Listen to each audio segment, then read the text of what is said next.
Bismillahirrahmanirrahim. Para asatiz, bapak-bapak, para jamaah sekalian, melanjutkan pembacaan kitab Al-Mukhtasar Munir fi Tadbirir Rizki yang dikarang oleh Al-Imam Ibnu Athaillah As-Sakandari.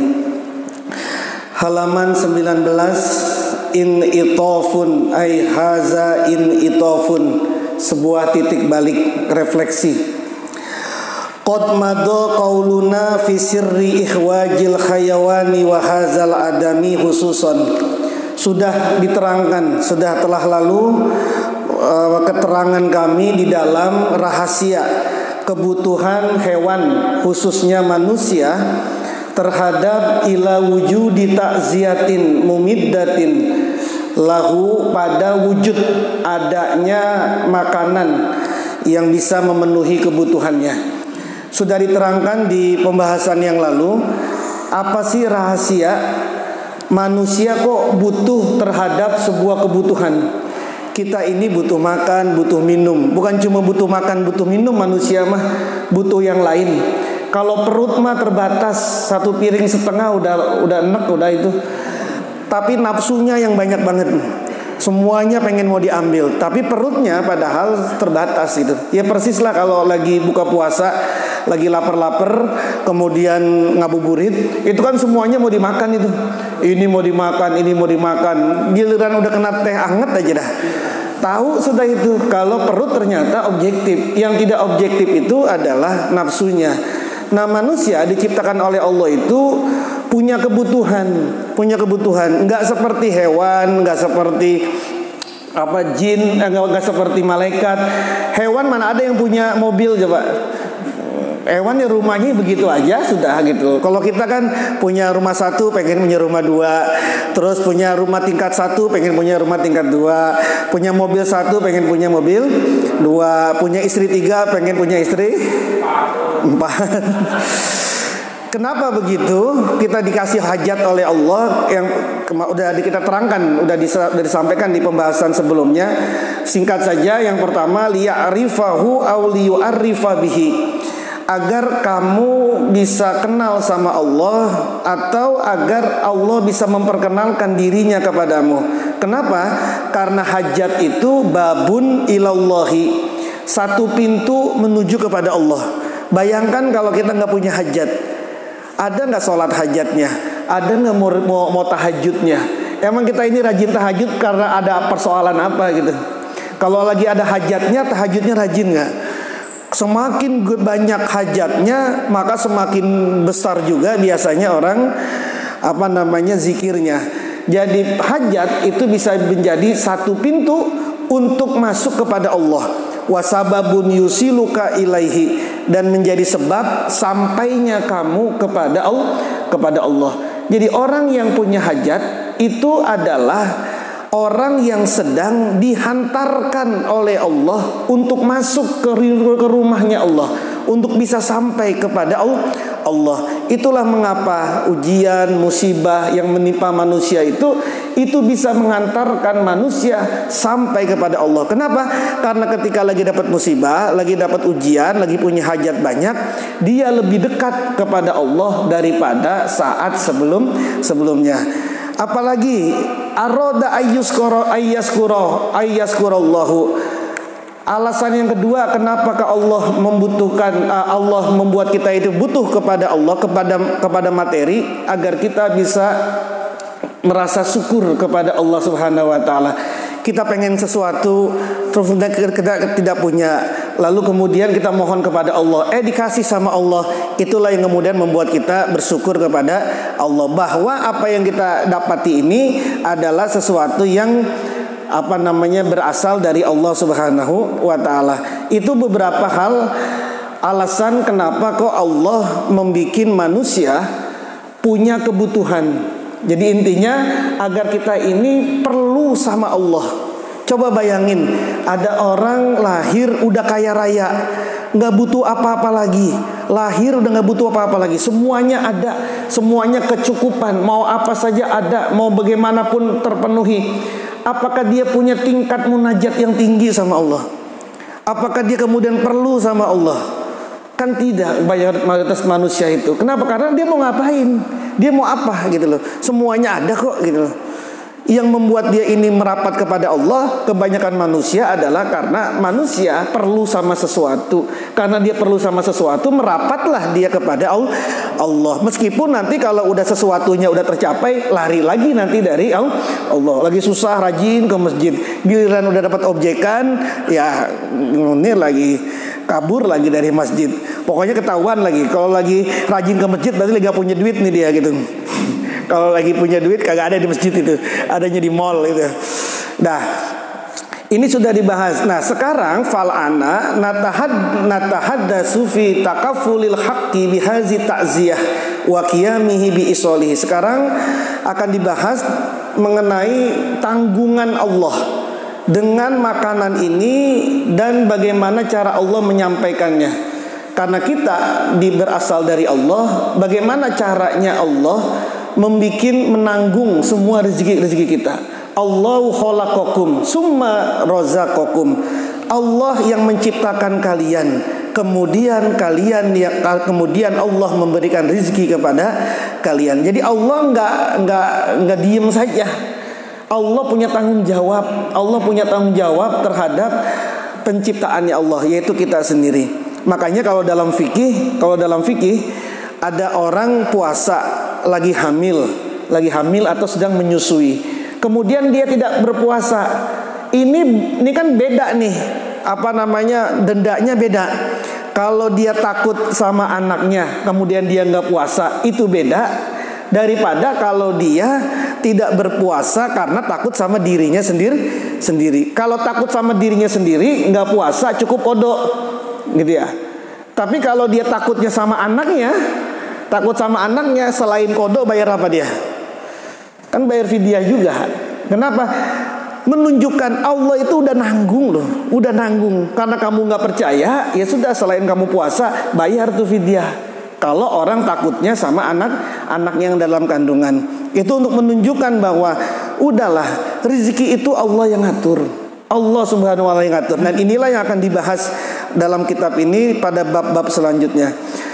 Tapi sebelumnya kata Ibnu Athaillah, fa'lam, maka ketahuilah, annal haqqa ta'ala, bahwasanya Allah Ta'ala kama akhwajal hayawana ila mumiddi lahu, sebagaimana Allah membuat butuh kepada para hewan, yaitu kita manusia ini, terhadap terpenuhinya kebutuhan kita, wa ta'ziyatin, dan makanan kita, yakunu biha hibzu hududihi, itu dalam rangka menjaga keberlangsungan kita.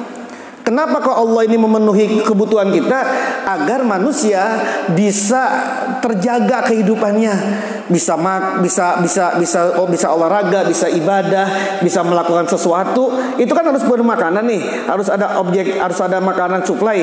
Nah, itu Allah tanggung, itu Allah tanggung. Nah, wa kana hazanil jismani allazani huma al-insu wal jan. Sedangkan dua jenis makhluk, yaitu al-insu wal jan, manusia dan jin, khuliqa, itu keduanya diciptakan, liya'muruhuma bi ibadatihi. Allah memerintahkan keduanya untuk beribadah kepada Allah, wa yutalibuha bi ta'atihi wa muwafaqatihi, dan Allah menuntut kepada manusia dan jin untuk taat dan melakukan sesuatu yang sesuai dengan perintahnya Allah. Faqala Allah Ta'ala, maka Allah berfirman, wa ma khalaqtul jinna wal insa illa liya'budun. Tidaklah aku ciptakan jin dan manusia kecuali untuk menyembah, beribadah kepadaku. Kalau hewan saja itu dipenuhi kebutuhannya sama Allah, tapi tidak diperintahkan ibadah. Justru hewan ini dipenuhi kebutuhannya oleh Allah untuk memenuhi kebutuhan manusia. Ada kambing, kambingnya buat manusia. Ada ayamnya buat manusia. Semua yang diciptakan hewan-hewan ini semuanya untuk kebutuhan manusia. Hewannya cukup dikasih kebutuhan oleh Allah, tapi tidak diberikan perintah apapun oleh Allah. cuma 2 jenis makhluk saja yang diberikan kebutuhan oleh Allah, tapi sekaligus juga diperintahkan oleh Allah untuk taat dan beribadah. Apa itu? Jin dan manusia. Jadi jangan sangka cuma manusia doang yang sholat, jin juga sholat. Nih ngaji begini nih, ada nggak jin yang ngaji sekarang di sini? Ya ada aja, udah percaya aja ada gitu ya. Meskipun kita nggak ngerti, ada. Mungkin banyakkan jinnya ini sama manusianya gitu ya. Karena apa? Karena jin kena beban taklif. Karena jin juga disuruh sholat, disuruh ibadah. Dalilnya mana? Ya ini tadi. Bahkan jin duluan yang disuruh, baru manusia.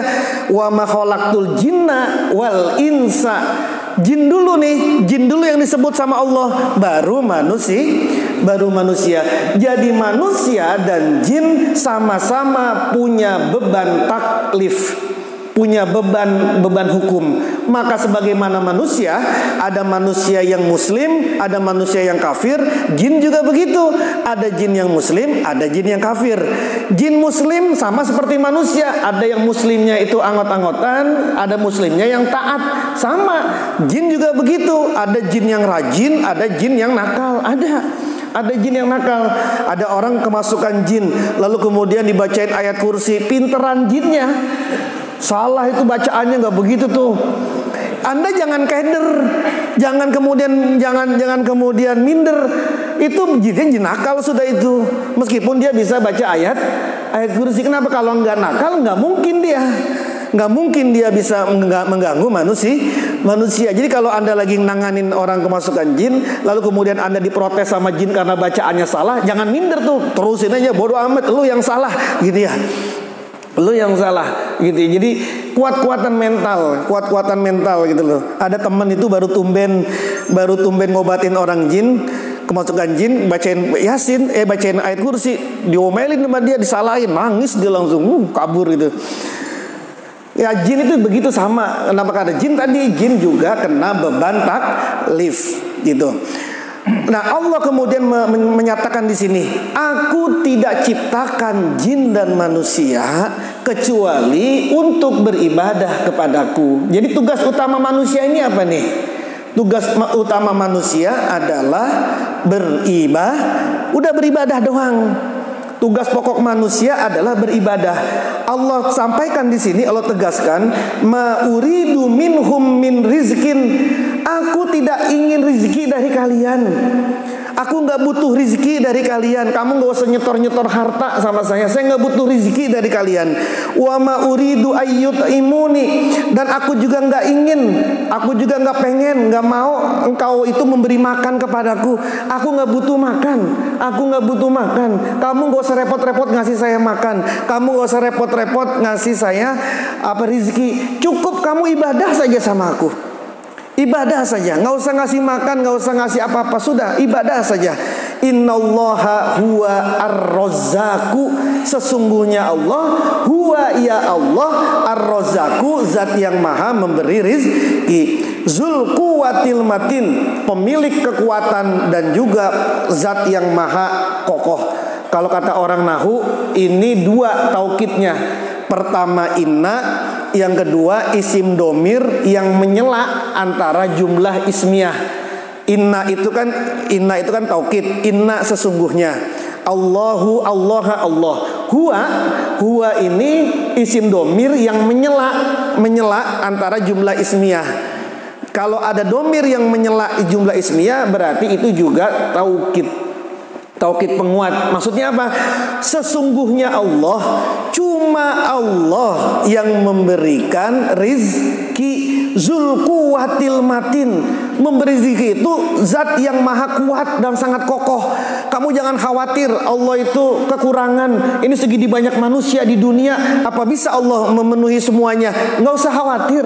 Allah itu zul quwwatil matin. Fabayyana ta'ala annahu, maka kemudian Allah menjelaskan annahu, bahwasanya Allah innama khalaqa hazainil jinsaini li ibadatihi. Sesungguhnya Allah menciptakan 2 jenis ini, yaitu jin dan manusia, untuk beribadah kepada Allah. Ai liya'muruhum bihi. Allah memerintahkan kepada mereka dengan ibadah. Wa fi tabyini sirril khalqi wal ijadi, maka di dalam penjelasan rahasia penciptaan dan perwujudan, i'lamun lil ibad, ada pengumuman bagi para hamba, wa tanbihun, dan peringatan. Apa itu?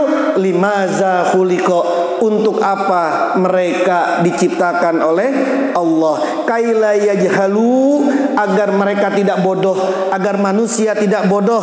Muradallahi ta'ala fihim, tujuan Allah Ta'ala kepada mereka.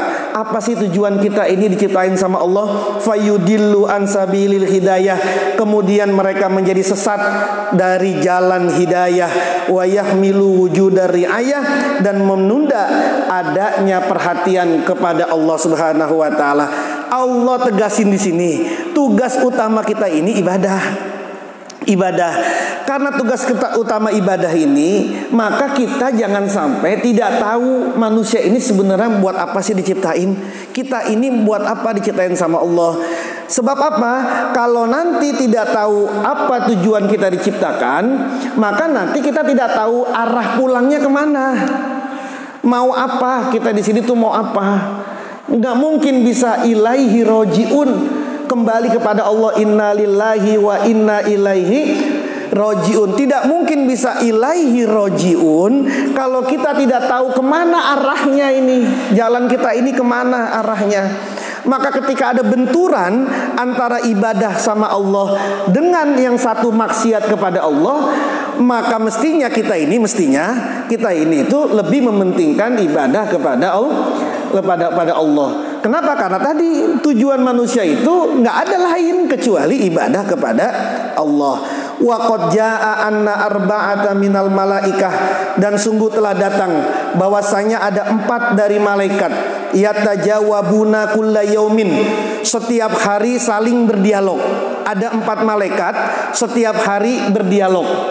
Tapi tiap harinya ini nggak tahu nih ukuran apa nih. Ukuran dunia yang 24 jam atau ukuran ruh yang 50.000 tahun. Fi yaumin kana miqdaruhu khamsina alfasanah. Sehari di alam ruh ukurannya 50.000 tahun. Itu setengah hari itu. Satu hari ukuran ruh itu 50.000 tahun. Kalau kita kan cuma 24 jam. Nah, setiap hari katanya para ulama di sini ada 4 malaikat yang saling berdialog. Apa itu? Fayaqulu ahaduhum, salah seorang mereka berkata, ya laita hazal khalqu lam lima yukhlaqu, alangkah baiknya makhluk ini, yaitu manusia. Ya laita hazal khalqu lam yukhlaqu, yang kata malaikat yang pertama, alangkah baiknya kalau makhluk ini tidak diciptakan, kalau manusia ini tidak diciptakan. Yang orang yang pertama nih, lebih baik dah manusia ini gak usah diciptain. Persis seperti dalam Quran itu kan protesnya malaikat kepada Allah, kenapa kau masih menciptakan manusia. Wa yaqulul akhar, malaikat yang kedua bilang, wa ya laitahum iza khuliqu alimu lima huliku, alangkah baiknya kalau mereka itu diciptakan tapi mereka tahu kenapa mereka diciptakan. Alangkah baiknya sudah manusia diciptakan, kita diciptakan nih, tapi kita juga tahu apa alasannya kita diciptakan. Wa yaqulul akharu, malaikat yang ketiga bilang, wa ya laitahum iza alimu limaza khuliqu amilu bima alimu, alangkah baiknya jika manusia sudah mengetahui apa alasan mereka diciptakan, maka mereka mengamalkan apa yang mereka ketahui. Ini kata ketiga nih, naik lagi derajatnya. Mereka udah tahu apa tujuannya diciptain. Kayak kita nih, semua kan udah tahu nih, kita diciptain untuk apa? Untuk beribadah. Udah tahu nih kita nih. Tapi kita mau nggak ngamalin ini gitu. Mau nggak ngamalin ini? Kenapa? Karena ilmu sama amal dua hal yang beda. Orang yang ngerti tentang ilmu belum tentu orang yang mengerjakan ilmu itu. Orang yang mengerti ilmu kesehatan belum tentu orangnya sehat. Orang yang mengerti ilmu tentang gizi apakah otomatis orang itu gizi? Enggak. Orang yang ahli agama, mengerti tentang ilmu agama, apakah otomatis orang itu adalah orang yang soleh? Belum tentu, belum tentu. Kan kita semua juga udah tahu bagusan mana tidur aja sepanjang malam atau bangun tahajud, bagusan mana kita itu? Tahu kan bagusan mana? Bagusan mana? Bagusan tahajud, tahu kan seperti itu. Tapi kan apakah kemudian mampu kita melakukan kayak gitu? Maka kata malaikat yang ketiga itu, alangkah baiknya tuh manusia kalau mereka sudah tahu kenapa mereka diciptakan, maka mereka mau mengamalkan apa yang mereka ketahui. Kenapa? Karena ilmu sama amal dua hal yang berbeda. Tidak otomatis orang yang ngerti ilmu kesehatan adalah orang yang sehat. Ini enggak, tidak seperti itu. Kenapa? Karena ilmu mah butuh otak doang. Kalau ilmu cuma butuh sama otak, tapi kalau amal butuh sama kolbun. Kalau ilmu namanya ijtihad, tapi kalau ngamalin dia harus perang sama nafsunya. Dia harus perang sama malesnya. Dia harus perang sama penyakit-penyakit dirinya, hatinya. Perang dulu dia, baru kemudian dia bisa mengamalkan apa yang dia ketahui. Kita kan udah baca nih, walal akhiratu khairul laka minal ula. Apa artinya?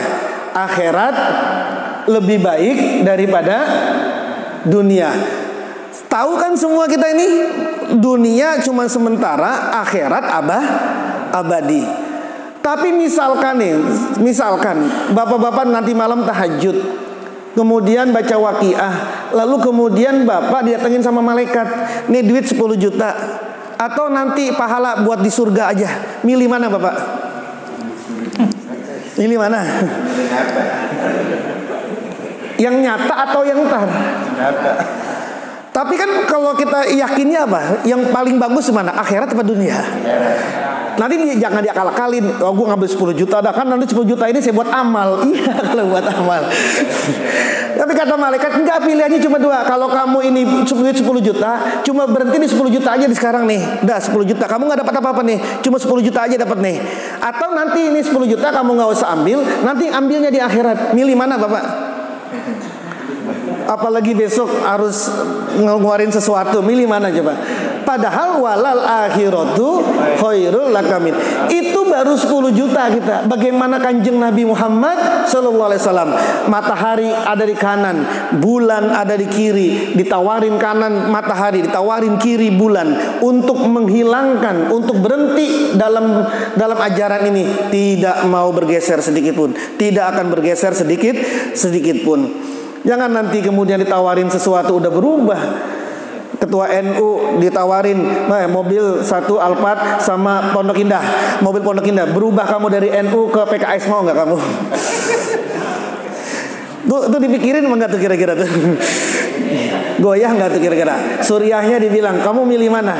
Mau milih mana? Sekarang kamu pindah ke PKS nih, atau pindah ke Wahabi lah, atau kemana gitu? Kamu pindah nih jadi teroris misalnya, atau kamu tetap di NU? Kalau mau pindah nih harus gini. Goyah nggak kita? Goyah nggak? Ya wallahu alam lah, nggak tahu gitu ya. Nah itulah, tahu belum bisa mengerti, belum tentu bisa mengamalkan. Wa yaqul Rabbi, malaikat yang keempat bilang, wa ya laitahum iza lam ya'malu bima alimu tabu mimma amilu. Alangkah baiknya jika mereka tidak mengamalkan, tidak melakukan sesuatu yang sesuatu yang mereka ketahui, mereka akan taubat dari apa yang mereka kerjakan. Kata malaikat yang keempat, alangkah baiknya tuh manusia jika mereka tidak mengerjakan sesuatu yang dia tahu kalau sesuatu itu dikerjakan butuh taubat kepada Allah. Maksudnya apa? Alangkah baiknya manusia kalau dia tidak mengerjakan dosa-dosa, kemaksiatan. Kan tahu kita ini maksiat yang mana, kan tahu sih. Tahu nggak maksiat itu? Kan tahu. Tapi kenapa kok kita masih ngerjain itu? Kenapa bisa ngerjain? Itu karena tadi ilmu mah cuma butuh pakai akal. Kalau amal harus pakai mujahadah, harus pakai perjuangan batin melawan nafsu. melawan nafsu. Kalau ilmu mah cuma pakai akal saja, tahu semua, nyolong nggak boleh, menghina nggak boleh, gibah nggak boleh, musuh sama orang nggak boleh, tahu itu akal itu. Tapi belum tentu semua manusia mampu untuk melakukan ini. Kenapa? Karena tadi dia butuh mujahadah. Fabayyanal haqqu ta'ala annahu, maka Allah menjelaskan bahwasanya Allah ma khalaqal ibada li anfusihim. Allah tidak menciptakan manusia untuk diri mereka sendiri. Innama khalaqahum liya'buduhu wa yuwahhiduhu. Sesungguhnya Allah menciptakan mereka untuk beribadah kepada Allah dan untuk mentauhidkan Allah. Kita ini diciptain sama Allah bukan untuk diri kita sendiri, bukan untuk egonya kita sendiri, bukan untuk mau-maunya kita sendiri, bukan untuk kepentingan kita sendiri. Kita ini diciptain sama Allah untuk beribadah, bukan untuk dirimu sendiri, bukan untuk kepentinganmu sendiri, bukan. Kalau untuk kepentinganmu sendiri mah pasti kamu akan memilih. Kalau puasa itu milih subuh ke maghrib atau dari maghrib ke subuh puasanya. Kan kalau buat diri kita pribadi, ya pengennya mah puasa itu dari maghrib sampai subuh, bukan dari subuh sampai maghrib. Engkau itu diciptain bukan untuk nafsumu sendiri. Engkau ini diciptain, kita ini diciptain untuk beribadah kepada Allah dan juga untuk mentauhidkan Allah. Fa innaka la tastaqdimu khadiman liyahduma nafsahu.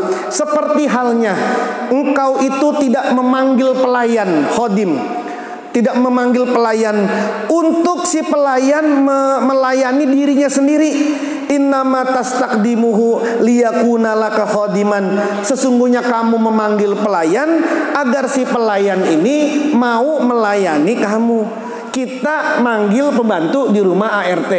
Manggil pembantu di ART ini kan untuk melayani kita, untuk membantu kita, bukan untuk melayani dirinya sendiri. Pun juga begitu. Allah nyiptain kita ini bukan untuk kepentingan pribadi, tapi untuk beribadah, melayani Allah Subhanahu wa taala.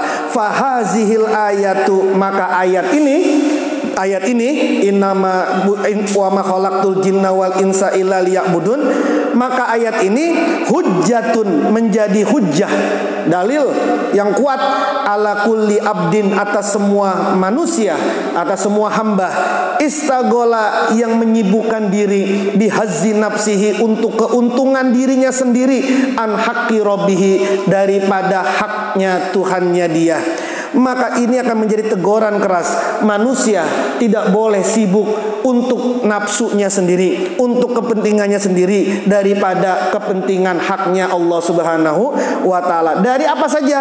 Wa bihawahu, berikut juga hawa nafsunya, anto ati maulahu, daripada taat kepada Tuhannya. Pun dari berbagai macam saja. Makanya mungkin pernah dibahas di sini, satu-satunya manusia yang tidak bisa digoda sama Allah, sama iblis, satu-satunya manusia yang tidak bisa digoda sama iblis adalah mukhlasin, orang yang diikhlaskan. La ugwiyannahum ajmain illa ibadakal mukhlasin. Kata iblis, semua orang bisa aku goda kecuali hamba-hambamu wahai Allah al-mukhlasin, yang diikhlaskan. Apa itu bedanya mukhlasin sama mukhlisin? Saya ulang lagi di sini nih. Kalau mukhlisin itu, mukhlis, orang yang ikhlas, itu orang yang beribadah bukan cuma karena Allah, tapi ada hazzu nafsihi, ada kepentingan dirinya di situ. Dia sholat biar bisa kaya, dia sholat biar bisa naik jabatan, dia sholat biar bisa melakukan sesuatu, dia tahajud, dia zikir biar naik sesuatu, segala macam. Pokoknya hajatnya. Boleh nggak? Boleh itu, boleh. Tapi di situ ada hazzun nafsihinya, ada kepentingannya, ada nafsu dirinya. Nah ini orang yang mukhlis ini. Orang yang nulis puasa, giliran puasa pati geni sama puasa mutih 7 hari 7 malam dilakoni 7 hari. Nggak makan yang bernyawa, berani dia puasa 7 hari. Kenapa? Karena punya hazun, punya nafsu di situ. Ada sesuatu yang dia pengen cari di situ.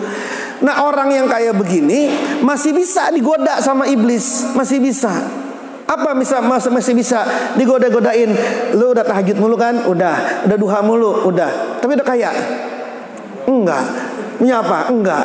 Nah terus ngapain? Itu orang-orang yang gak pakai tahajud, gak pakai duha-duha juga pada kaya-kaya itu. Kan digodain kan. Dulu belum insaf, enak banget rezekinya. Giliran udah insaf, rajin ke masjid, rajin sholat, ambruk rezekinya. Terus kata setan, tuh kan lu gara-gara lu sholat tuh, gitu kan. Itu mukhlis itu.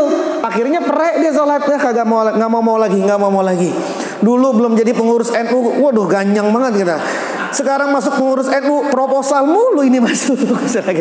Susah banget hidup. Borong, nggak mau saya jadi pengurus NU. Mukhlis itu, mukhlis. Dia ngelakuin karena Allah, tapi ada tendensi pribadinya. Tapi karena tendensi pribadinya kagak terpenuhi, bisa digoda sama iblis. Nah, mukhlas adalah orang yang betul-betul ibadah karena Allah Ta'ala. Jangankan surga, jangankan yang lain. Sudah tidak mau surga, tidak mau pahala. Dia beribadah hanya kepada Allah Subhanahu wa Ta'ala. Cuma Allah. Udah, dia pokoknya duha aja. Mau kaya nggak kaya, udah duha saja. Mau baca apa segala macam, udah mau kaya nggak kaya, ibadah saja. Sodako saja dia, sodako. Meskipun nggak kaya-kaya, meskipun sudah sodako mulu tapi nggak kaya-kaya, nggak ada urusan sama dia. Saya mah sodako bukan karena untuk kaya, saya mah sodako aja karena Allah Ta'ala. Saya mah duha aja, bukan karena pengen kaya, tapi karena Allah saja, gitu ya. Nah itu mukhlas, nggak bisa digoda itu, tidak bisa digoda sama iblis itu. Nah itu disebut dengan mukhlas. Nah makanya kata di sini ayat ini menerangkan teguran kepada hamba, jangan cuma sibuk sama hazzu nafsihi, sama kepentingan hasrat bagian dirinya aja. Kalau mau ngapa-ngapa pakai kalkulasi dulu. Nih kalau saya ngelakuin ini apa nih nanti akibatnya nih? Apa nih nanti nih? Apa namanya ganjarannya apa nih? Oh kalau ganjarannya gede mau ada saya. Itu berarti hazzu nafsi. Ibadah saja sudah ibadah saja sudah. Gitu ya. Nah begitupun juga dengan hawa nafsunya, dan itu orang yang disebut dengan apa, mukhlas. Bisa bedain ya, ada mukhlis, ada mukhlas. Mukhlas orang yang diikhlaskan, orang yang diikhlaskan sama Allah. Fal faqihu, maka orang yang fakih. Fakih itu bukan cuma ahli fikih, orang yang mengerti agama. Fal faqih, orang yang punya pengertian tentang agama. Faqih, siapa faqih itu? Man fahima sirrol ijad. Faqih adalah orang yang paham rahasia penciptaan. Fa'amilalahu, kemudian dia mengamalkan itu. Wa haza wa al fiqhul haqiqiyu, inilah yang disebut dengan fikih hakiki, pengetahuan yang hakiki, pemahaman yang hakiki. Allaziman utiyahu faqad utiyal minnatul uzma, yaitu orang yang jika diberikan itu maka sungguh dia sudah diberikan minnatul uzma, yaitu anugerah yang sangat agung. Wa may yuridillahu bihi khairan yufaqihu, kalau Allah menghendaki baik kepada seseorang, yufaqihu, maka Allah akan kasih pemahaman fikih. Ingat, fikih ini bukan fikih, ilmu fikih yang kita kenal ya. Di zaman Nabi belum ada ilmu fikih.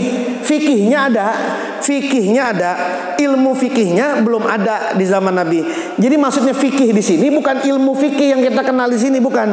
Fikih di sini adalah pemahaman yang kuat kepada Allah Subhanahu wa Ta'ala. Imam Malik berkata, laisal faqih bikasroti riwayah wa innamal faqih nurun yadallahu ta'ala fil qalbi. Faqih itu, faqih orang yang mengerti agama, orang yang kuat terhadap agama, bukanlah orang yang banyak riwayatnya, bukan orang yang banyak kitabnya, menghafal banyak hadis, menghafal Quran, mengetahui banyak agama, ilmu-ilmu, bukan itu faqih. Kata Imam Malik, faqih itu adalah nurun yadahullahu fil qalbi, cahaya yang Allah letakkan di dalam hati. Kenapa? Karena tadi ilmu belum tentu bisa membuat orang menjadi alim. Karena tadi tidak segaris. Orang yang mengerti tentang sesuatu belum tentu dia mengamalkan sesuatu itu. Maka kalau dalam ilmu tasawuf itu dikatakan manusia butuh dua cahaya. nurul qalbi, nurul iman, cahaya hati, ini cahaya keimanan. Yang kedua nurun nubuwah, cahaya kenabian. Nurul iman itu seperti mata, seperti mata. Nurun nubuwah seperti matahari atau sinar. Kalau ada orang punya iman, imannya punya, matanya punya, tapi nggak punya sinar, tidak ada sinar matahari, maka orang itu tidak bisa melihat apa-apa. Kayak kita nih misalnya, coba digelapin semua ini, semuanya digelapin menjadi gelap gulita. Apakah bisa kita melihat sesuatu? Kan nggak bisa. Barat nggak tahu, timur nggak tahu. Pun juga begitu. Ada orang punya iman, tapi tidak punya nurun nubuwah, tidak punya pemahaman agama. Maka yang terjadi adalah ibadahnya tidak bisa. Ibadahnya itu dia bagaimana yang benar nggak tahu, syarat rukunnya nggak tahu, ibadahnya yang membatalkan nggak tahu, yang mana yang benar nggak tahu dia itu. Meskipun dia punya iman. Pun begitu, ada orang punya nurun nubuwah, tapi mataharinya ada nih, tapi matanya buta. Apakah bisa melihat sinar matahari? Apakah bisa melihat sesuatu? Kan gak bisa. Ini terang begini, tapi mata kita tutup, matanya ditutup, atau matanya buta, gak bisa dia ngeliat sesuatu. Dia punya ilmu itu, ilmu apa juga punya, ilmu fikih punya, ilmu akidah punya, ilmu apa punya dia, tapi imannya gak ada. Imannya ketutup, kolbunya ketutup, maka ilmunya akan mendorong kepada dia malah kepada jauh kepada Allah. Itu yang manis dada ilman walam yazdad hudan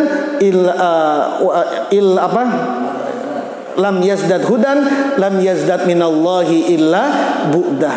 Orang yang bertambah ilmunya tapi tidak bertambah hidayahnya, maka tidak bertambah apapun dari diri dia kecuali semakin jauh dari Allah Subhanahu wa ta'ala. Jadi nurul iman, cahaya iman itu perlu dengan nurun nubuwah.